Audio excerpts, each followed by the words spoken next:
উবাইদ ইবনুল জাররাহ রাদিয়াল্লাহু তাআলা আনহু ইসলাম কবুল করেছেন। ইসলাম কবুল করে তিনি মক্কা থেকে মদিনায় হিজরত করলেন। এক বছর যেতে না যেতেই বদর যুদ্ধের ডাক চলে এলো।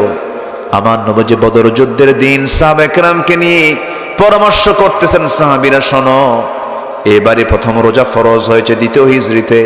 রাসূল বলছেন, রোজা তো আসো, কিন্তু তোমরা কি জানো যুদ্ধের ডাক কিন্তু চলে এসেছে। কেন, কি হয়েছে? আবু জেহেল তার 1000 সৈন্য নিয়ে এসে লোহিত সাগরের পাশ দিয়ে ঘেঁষে ঘেঁষে সে রওনা দিয়ে সে বদর নামক প্রান্তর পর্যন্ত চলে আসছে। কে কে আছে আমার সঙ্গে যুদ্ধে যাবে? সাহাবায়ে কেরাম বললেন, লাব্বাইক ইয়া রাসূলুল্লাহ, আমাদেরকে শুধু পারমিশন দিবেন, বলতে দেরি হবে, যেতে দেরি হবে না। আমার নবীজি অর্ডার দিয়ে দিলেন এবং বললেন, সাহাবীরা শোনো, আজকের এই যুদ্ধ কিন্তু ভাই ভাইয়ে যুদ্ধ, বাবা সন্তান যুদ্ধ, বংশ বংশ যুদ্ধ, আত্মীয় আত্মীয় যুদ্ধ, জামাই শ্বশুর যুদ্ধ। এই যুদ্ধে তোমরা যুদ্ধ করতে পারবে নাকি? সাহাবীরা বলছেন, ইয়া রাসূলুল্লাহি, কোনো বন্ধু দেখবো না, কোনো বাপ দেখবো না, কোনো ভাই দেখবো না, আল্লাহর কসম করে বলছে আমরা ইসলামের শত্রু হিসেবে তাদেরকে চিহ্নিত করব। জোরে বলি আল্লাহু আকবার। সাহাবীদের দাম কি এমনি এত হয়েছে? আল্লাহু আকবার। আল্লাহ রাব্বুল আলামিন কি সম্মান তাদেরকে দান করেছেন। বদর যুদ্ধের দিন আমার নবীজি রওনা করবেন। সাহাবীরা বলছেন, ইয়া রাসূলুল্লাহ, আজকের এই যুদ্ধের ময়দানে আমরা আজকে রোজাও রাখবো, রোজাও ফরজ, জিহাদও ফরজ। রাসূল বলেন, না রে না, ওয়া ইন কুনতুম মারদা ওয়া আলা সাফারিন ফাইদ্দাতুম মিন আইয়ামিন উখার। সফরে আছো, বেকায়দায় আছো, অন্য সময় রোজা রাখবে, কিন্তু যুদ্ধে তো পরাজিত হওয়া যাবে না। শক্তি সঞ্চয় করে রোজা ভেঙে ফেলে দাও। রোজা ভেঙে ফেলে দেওয়া হলো। সাহাবায়ে কেরামকে নিয়ে রাসূল যখন রওনা করবেন, শিশু ইসলাম কেবল তিনি মদিনায় ঢুকেছেন, যুদ্ধ বিধ্বস্ত। আমার নবীজি কেবল হিজরত করে আসছেন, কিচ্ছু না, আবার যুদ্ধের ডাক চলে আসছে। আমার নবীজির সৈন্য সংখ্যা খুব কম হলো, 313 জন কোথায়, ওইদিকে 1000 জন কোথায়। ঘোড়া নাই, তরবারি নাই, খেজুর গাছের ডাল ভেঙ্গে তাদেরকে লাঠি বানায় দিয়েছে। আমার নবীজি যুদ্ধে যখন রওনা করবেন, ছোট্ট 2টা বাচ্চা, 11 বছর 10 বছরের ছোট্ট 2টা বাচ্চা নবীর সামনে দাঁড় হয়ে বলে, হুজুর, আমরা মদিনার আফরার ছেলে 2 জন বলছে আপনার কাছে আসলাম, কি বলবা বলো। হুজুর, যুদ্ধের নাকি ডাক এসেছে, জিহাদের নাকি ডাক এসেছে, আমাদেরকে পারমিশন দিয়ে দেন। রাসূল বললেন, ও আমার 2 জন ছোট্ট সাহাবী, কেমন করে অনুমতি দেব? তোমাদের গায়ের তো কোনো শক্তি নাই, তরবারি ধরার মতো কোনো বল নাই, কেমন করে পারমিশন দেব? না না, দেওয়া যাবে না। ছোট্ট 2টা ভাই, 2 জন ছোট্ট সাহাবীর মধ্যে বড় জন যে ছিল মা, সেও রাসূলকে লক্ষ্য করে বলছেন, ইয়া রাসূলুল্লাহ, আপনি যদি পারমিশন নাই দেন, তবে অন্তত আপনি আমাকে দেন, আমি ওর চাইতে বড় আছি, শক্তি আমার বেশি, হাত পা বড় আমার। ছোট্ট জন রাসূলকে লক্ষ্য করে বলছেন, হুজুর, আপনি যদি ওকে পারমিশন দেন, আমাকেও দিতে হবে, কারণ ও শুধু লম্বায় শুধু বড় হয়েছে, কিন্তু আমার মায়ের বেশি। আল্লাহু আকবার বলবেন না? আমার নবীজি মুস্কি হাসি মেরে বললেন, দেখি তোরা 2 জন কুস্তি লাগ। 2 জনকে কুস্তি লাগায় দিলেন। বড় জন ছোট জনকে নিচে ফেলে দিল। ছোট জন বড় ভাইয়ের কানের মধ্যে মুখ ঢুকায় বলছে, ভাই রে, তুমি কি আমার সঙ্গে এরকম করে আমাকে ছেড়ে তুমি একা যুদ্ধে যাবে? একসঙ্গে খাই, ঘুমাই, সব কিছু একসঙ্গে করি, খেলাধুলাও করি, ভাইরে তোমার গায়ের শক্তি একটু কমায় দাও, একটা বারের মতো তোমার বুকের উপরে উঠে বুঝায় দিই আমি তোমার চাইতে কোনো অংশে কম নই। আমার নবীজি টের পেলেন, ছোট্ট 2টা বাচ্চাকে বুকের মধ্যে তুললেন, আরশের মালিকের দিকে তাকায়া, আসমানের দিকে তাকায় আল্লাহ রাসূল বলছেন, আয় আল্লাহ তাআলা, এই ছোট্ট 2টা বাচ্চার গায়ের শক্তি নাই, বয়সও নাই, কিন্তু ইমানের জোর আছে, আমি এই 2 জনকে পারমিশন দিয়ে দিলাম। সেই যুদ্ধের ময়দানে 313 জন সাহাবী রওনা করলেন। মদিনার মসজিদ থেকে রাসূল বের হলেন 80 মাইল দূরে। কত মাইল দূরে? 80 মাইল দূরে। কিছু কিছু সাহাবী হেঁটে হেঁটে চলে গেছেন, হেঁটে হেঁটে চলে গেছেন। রোজার মাস, খাবার নাই, কিচ্ছু নাই। আমার নবীজি সাহাবে কেরামকে নিয়ে সবেমাত্র কেবল মদিনায় ঢুকেছেন, না খাওয়া সাহাবী, দুর্বল সাহাবী, তাদেরকে নিয়ে যখন রওনা করলেন বদর প্রান্তরে, আমার নবীজি যাদেরকে নিয়ে দাঁড়ায় ছিলেন, সাহাবীরা বললেন, ইয়া রাসূলুল্লাহ, যুদ্ধ করতে আসলাম, কিন্তু যে জায়গায় আমরা দাঁড়ায় আছি সেই জায়গাটা হলো বালুর জায়গা, বালুর মধ্যে হাঁটু পর্যন্ত গেড়ে যায়, কেমন করে হাঁটবো হুজুর? একটু আমাদের জন্য দোয়া করুন, আল্লাহ যেন সাহায্য নাজিল করেন। আমার নবীজি দোয়া করলেন, ওয়ালাকাদ নাসারাকুমুল্লাহু বিবাদরিন ওয়া আনতুম আযিল্লা, তোমরা অসহায় ছিলে, আল্লাহ রাব্বুল আলামিন বদর প্রান্তরে সাহায্য করেছেন, সরাসরি ফেরেশতা পাঠায়া দিয়েছেন। সঙ্গে সঙ্গে কি হলো? বৃষ্টি নাজিল হলো আকাশ থেকে। বৃষ্টি নাজিল যখন হলো বালুর উপরে, তখন বালুর উপরে যখন পানি পড়ে, বালুটা কি হয়? নরম হয় না শক্ত হয়? শক্ত হয়ে যায়, কদমটা মজবুত হয়ে গেল। কাফের মুশরিকরা যে প্রান্তে দাঁড়ানো ছিল সেই জায়গাটা ছিল এঁঠেল মাটির জায়গা, পিছলা জায়গা। বৃষ্টি যখন হলো কি হবে বলেন তো? পিছলা হয়ে গেল। আল্লাহর সাহায্য নাজিল শুরু হয়ে গেল, যুদ্ধ শুরু হয়ে গেছে।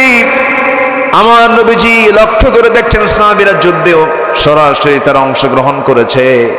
সেই যুদ্ধের ময়দানে একজন দুজন না 14 জন সাহাবী শাহাদাত বরণ করেছেন। কতজন বলেন?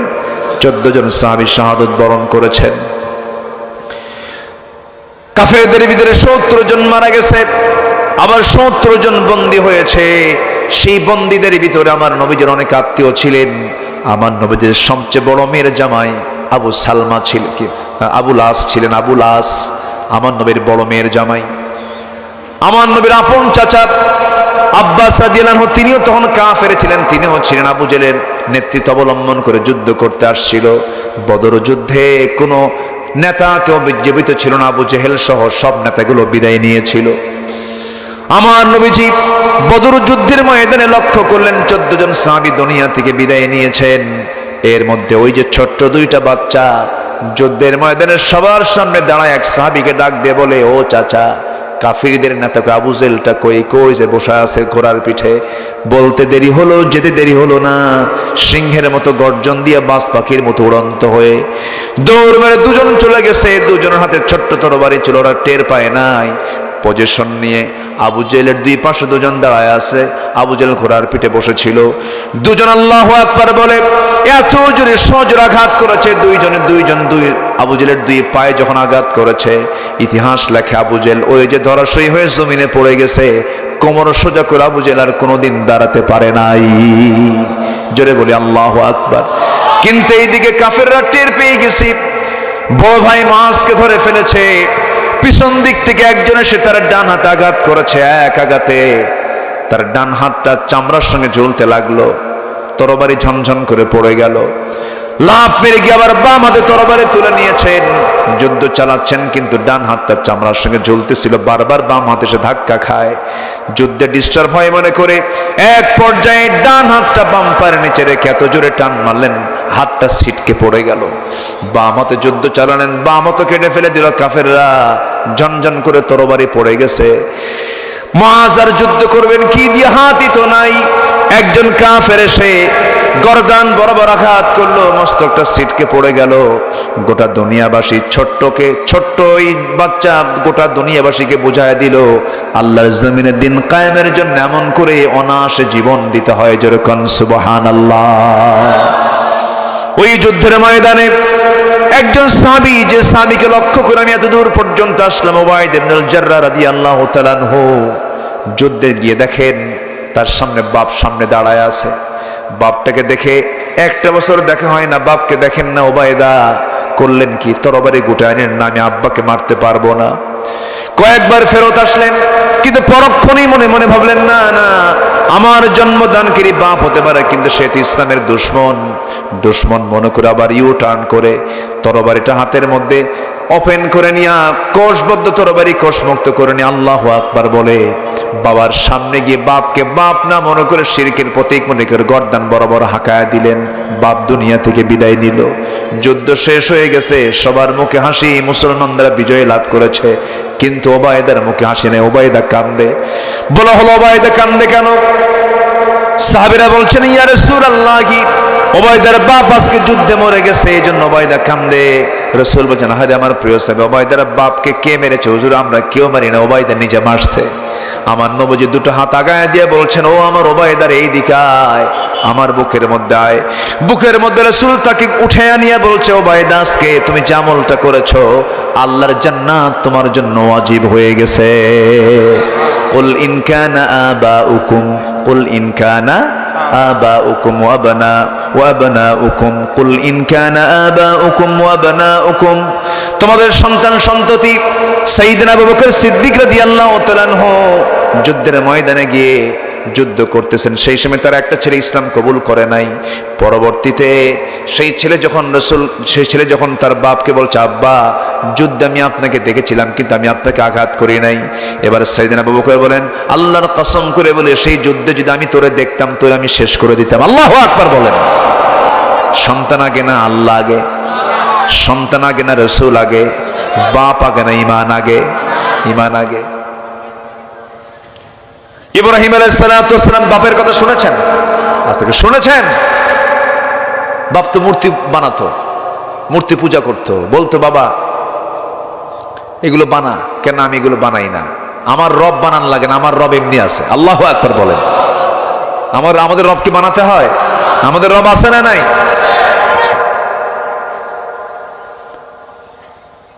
ইব্রাহিম আলাইহিস সালাতু ওয়াস সালাম তিনি শিরক উৎখাত করেছেন। কি মামলা খেলেন তিনি, মূর্তি ভাঙ্গার মামলা খাইছেন না উনি? সে মামলার ফলাফল হলো আগুনে পুড়ে মারো। তিনি কি কারো কাছে মাথা নত করেছেন? বাপটা পর্যন্ত তার বিরুদ্ধে চলে গেছে। তিনি চেয়েছেন কাকে? কাকে চেয়েছেন? আল্লাহকে চেয়েছেন। আমার বন্ধুগণ, আমার ভাইয়েরা, আল্লাহ রাব্বুল আলামিন বলছেন, বান্দারে এই সমস্ত জাগতিক জীবনের ব্যক্তি জিনিস সেগুলোর চাইতে আমাকে বেশি ভালোবাসতে হবে, রাসূলকে বেশি ভালোবাসতে হবে। এরপর একটা ইবাদতের কথা বলেছেন, ওয়াজিহাদিন ফি সাবিলিহি। আল্লাহ রাব্বুল আলামিন বলেন, আল্লাহর রাস্তায় জিহাদকে তোমাদের বেশি পছন্দের কারণ হতে হবে। এরপর আল্লাহ পাক বলছেন, করো শব্দ প্রয়োগ করা, ফাতারাব্বাসু হাত্তা ইয়াতিয়াল্লাহু বিআমরিহি ওয়াল্লাহু লা ইয়াহদিল কওমাল ফাসিকিন। জোরে বলুন আল্লাহু আকবার। এরপর আল্লাহ রাব্বুল আলামিন বলছেন, যদি তোমরা না করো, আল্লাহর আযাবের অপেক্ষা করো। আল্লাহ তাআলা ফাসিকদেরকে কখনো হেদায়েত দেন না। ফাসিকদের হেদায়েত কি আল্লাহর কাছে আছে নাকি? আল্লাহর কাছে নাই। সেজন্য আমরা সাহায্য চাইবো কার কাছে? আসতে বলবেন না, কার কাছে? আমার জীবনে একমাত্র বন্ধু তিনি আমার কে? আল্লাহ ছাড়া কোনো বন্ধু আছে নাকি? আল্লাহ ছাড়া কোনো বন্ধু হতে পারে না। কারণ দুনিয়ার যা কিছু দেখতেছি সমস্ত বন্ধুগুলো ক্ষণিকের। একমাত্র পার্মানেন্ট বন্ধু তিনি আমার একজন, তিনি আমার কে? বউ আমার আপন না, হেরে যাবে। সন্তান আমার আপন না, হেরে যাবে। ভাই আমার আপন নয়, হেরে যাবে। সন্তান সন্ততি কেউ আমার আপন নয়, বন্ধু বান্ধব কেউ আমার আপন নয়, আমার গোষ্ঠী আমার আপন নয়। সব একদিন পর হয়ে যাবে। যেদিন আমি মরে যাব সেই দিন টের পাবো আমার আগাগোড়া একমাত্র বন্ধু তিনি আমার একমাত্র কে? إن الحمد لله الأكرم الذي خلق الإنسان وكرم وعلمه من البيان ما لم يعلم فسبحان الذي لا يحصى امتنانه باللسان ولا بالقلم نشهد أن لا إله إلا الله وحده لا شريك له ونشهد أن سيدنا وحبيبنا ومولانا محمدا عبده ورسوله الذي أرسله بالحق بشيرا ونذيرا وداعيا إلى الله بإذنه وسراجا منيرا فقد قال الله تعالى في كلامه المجيد وفرقانه الحميد: أعوذ بالله من الشيطان الرجيم. بسم الله الرحمن الرحيم.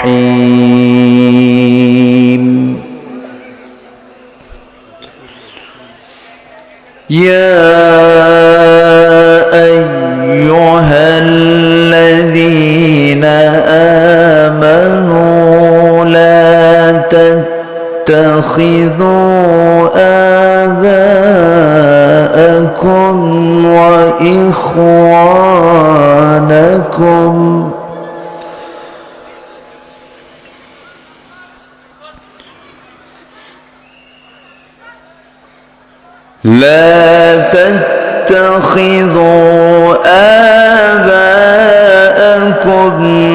وإخوانكم أولياء إن استحبوا الكفر على الإيمان.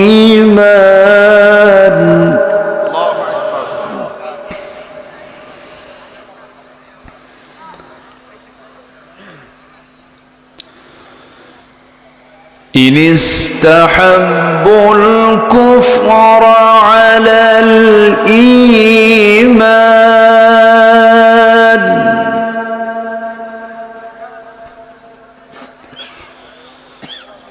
ومن يتولهم منكم فأولئك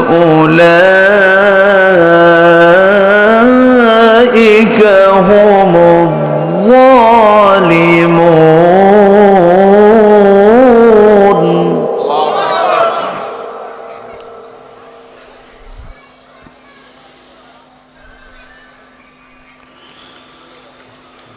قل إن كان آباؤكم وأبناؤكم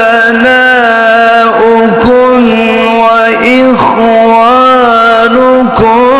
وأزواجكم وعشيرتكم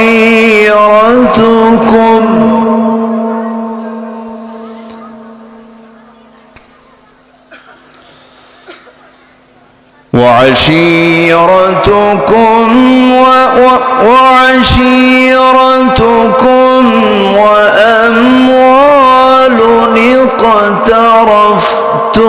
اقترفتموها وتجارة تخشون كسادها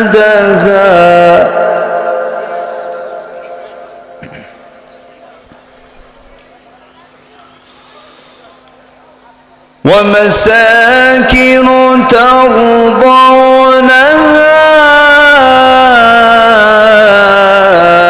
أحب إليكم من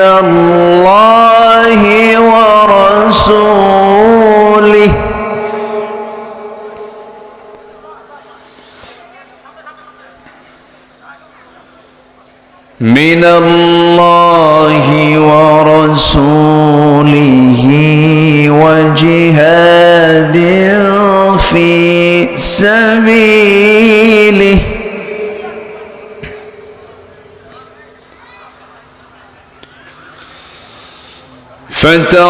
فتربصوا حتى يأتي الله بأمره والله لا يهدي القوم الفاسقين.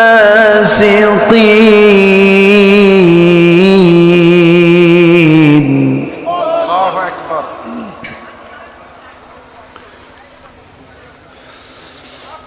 الله أكبر. بسم الله الرحمن الرحيم.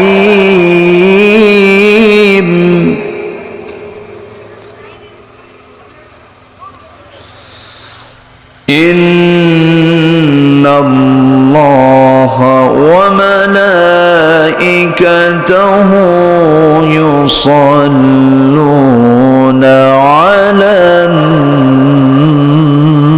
النبي يا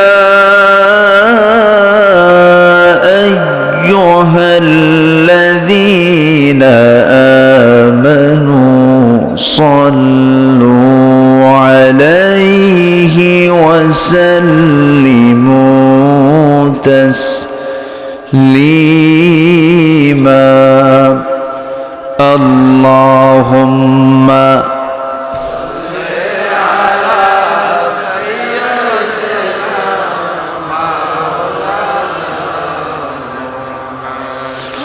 وعلى آله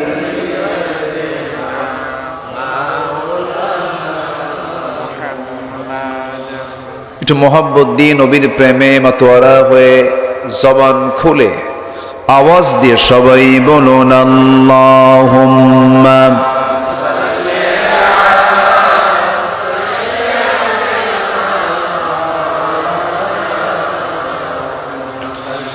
وعلى آله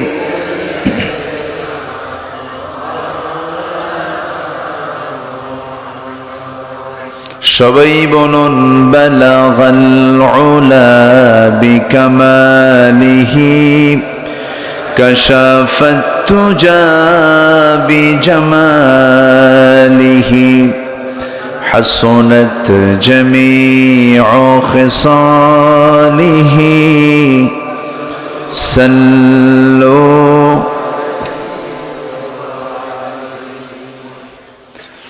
سراج الملة تمهي فخر دو عالم دلبار مولاه شريف الأنبياء نسخا كل أديان دغر هو بلغ العلا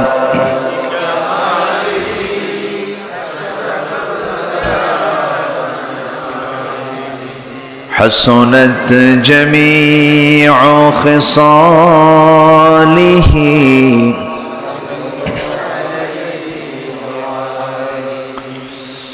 আমি কোরআনের সুর মাঝে শুনেছি যে নাম আজানের সুর মাঝেও শুনেছি সে নাম ও নাম শুনেছি আমি আমার হৃদয় হে রাসূল নবীজি তোমায়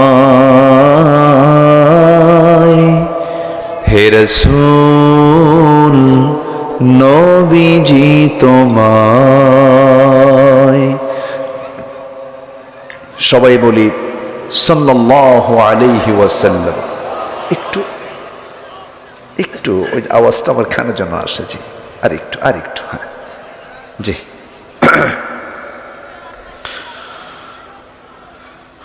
বৃহত্তর নোয়াখালী অঞ্চলের ফেনী জেলার ছাগলনাইয়া উপজেলার দক্ষিণ যশপুর ফরয়েজি বাড়ি নুরানি হাফিজে মাদ্রাসা মাহফিল ইন্তেজামি কমিটি কর্তৃক আয়োজিত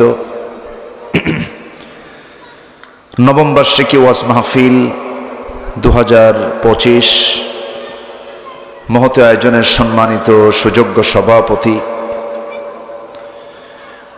বিশিষ্ট সমাজসেবক ইসলাম দরদী ব্যক্তিত্ব শিক্ষাবিদ জনাব ইউসুফ মজুমদার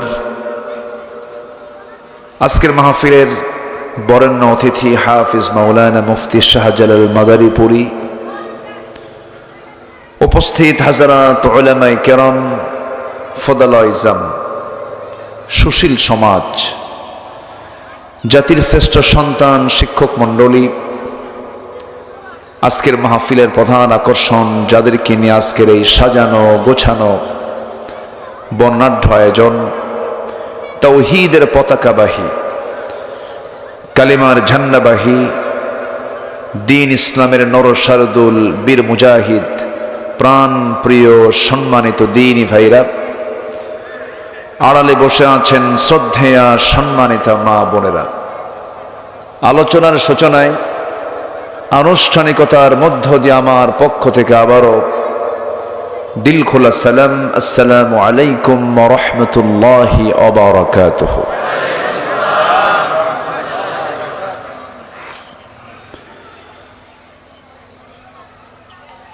মহান রব্বে করিমের শুকরিয়া। সবাই কেমন আছেন? আমারও প্রশ্ন করলেন। আল্লাহ তাআলা আমাকে তো আপনার সাথেই তো রেখেছেন, এক সাথেই তো আছি, বলি আলহামদুলিল্লাহ। আল্লাহ পাকের মেহেরবানি, আল্লাহ তাআলা একটি অনুকূল পরিবেশ তৈরি করে দিয়েছেন। এই মাহফিলগুলো আজ থেকে কয়েক মাস আগেও বাস্তবায়ন খুব জটিল ছিল।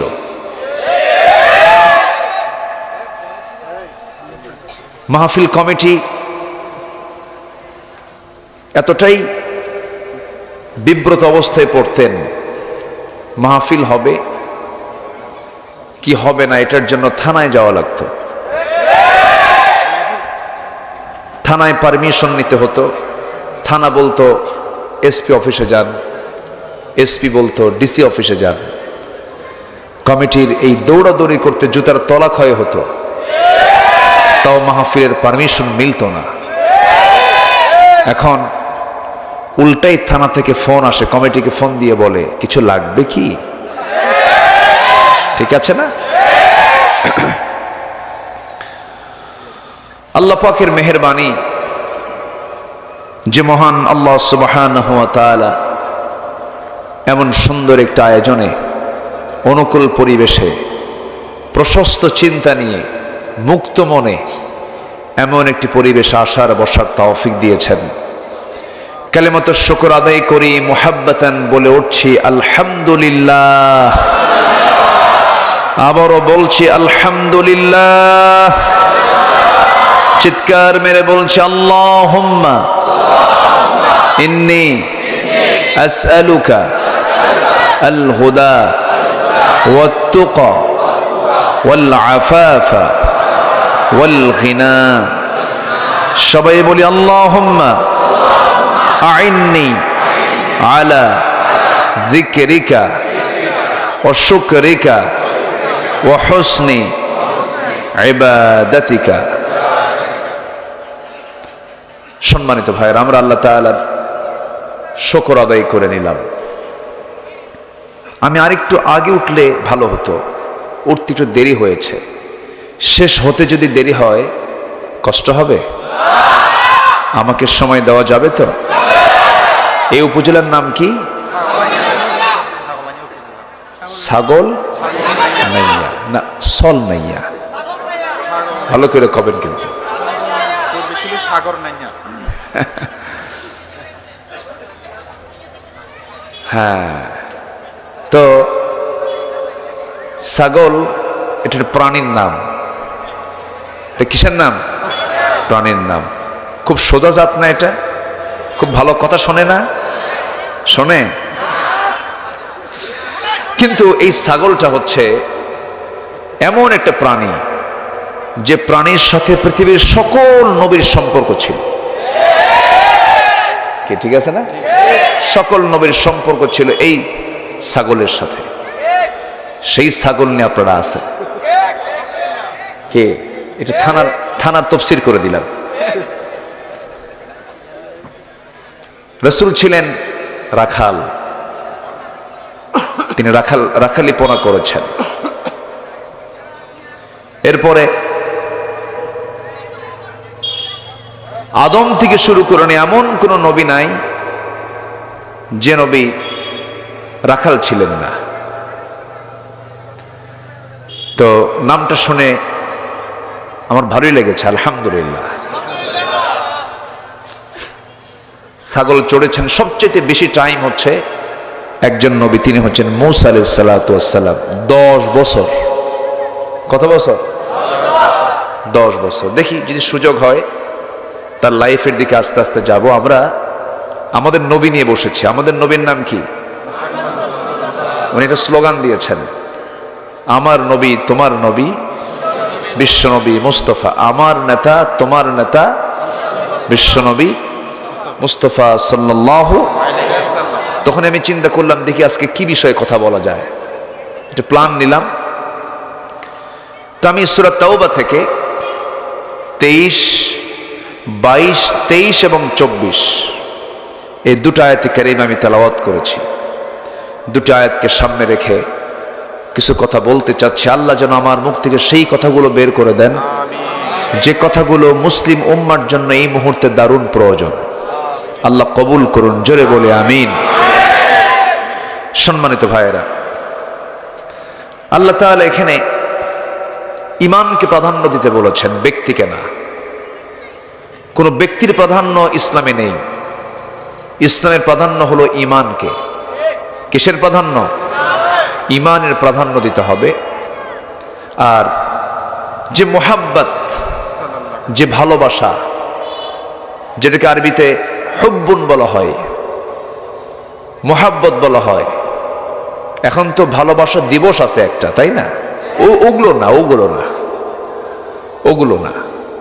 এই মোহাব্বত হচ্ছে, এই ভালোবাসাটা হচ্ছে নিঃস্বার্থ, কোনো স্বার্থ নেই, স্বার্থ ছাড়া। স্বামী বউকে ভালোবাসে, স্বার্থ আছে না? বলেন, বউ স্বামীকে ভালোবাসে। আপনি বাজার করবেন না 3 মাস, বাড়িতে ঢুকতে পারবেন কি? স্বার্থ আছে। কি স্বার্থ আছে না? আচ্ছা, কিন্তু আমি যে মোহাব্বতের কথা বলছি এটা হচ্ছে একমাত্র সন্তুষ্টি হচ্ছে কার জন্য? আসতে বলবেন না, কার জন্য? আল্লাহর জন্য।